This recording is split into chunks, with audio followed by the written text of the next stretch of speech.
আচ্ছা, যদি আপনাকে কেউ জিজ্ঞাসা করে আপনি ট্রেনের বগিতে আছেন নাকি কোচে, তাহলে আপনি উত্তরটা কি দেবেন? কিংবা আমি যদি বলি ট্রেনের বগি এবং কোচ দুটোই ভিন্ন জিনিস।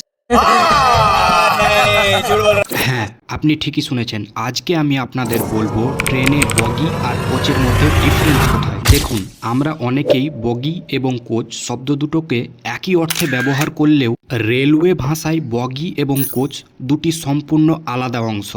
প্রথমে আসি বগি। বগি হলো ট্রেনের চাকা এবং তার সাথে যুক্ত লোহার আন্ডার ক্যারেজ বা ফ্রেমের কাঠামো, যার মধ্যে চাকা, এক্সেল, ব্রেক সিস্টেম, স্প্রিং এবং অন্যান্য যান্ত্রিক সরঞ্জাম ফিট করা থাকে। এবং এর কাজ, এটি ট্রেনের পুরো ভারসাম্য ধরে রাখে, ট্রেনের ট্র্যাক বা লাইনের বাঁক অনুযায়ী ঘুরতে সাহায্য করে এবং ঝাঁকুনিকে কমায়। এটি ট্রেনের একদম নিচের অংশে থাকে, যা বাইরে থেকে খুব একটা চোখে পড়ে না। Number 2, coach. কোচ হলো বগির ওপরে বসানো ট্রেনের মূল কামরা বা ধাতব বক্সটি, যেখানে যাত্রীরা বসে ও মালপত্র রাখে, যার ভেতরে সিট, ফ্যান, লাইট, এসি ও টয়লেটের মতো সুযোগ সুবিধাও থাকে। এটি মূলত যাত্রীদের আরামদায়ক এবং নিরাপদ ভ্রমণের জন্য তৈরি করা হয়, যেটি বগির ওপরে স্ক্রু দিয়ে লক করা থাকে। অর্থাৎ প্ল্যাটফর্মে দাঁড়িয়ে ট্রেনের যে কামরাগুলো আমরা দেখতে পাই সেগুলোই কোচ।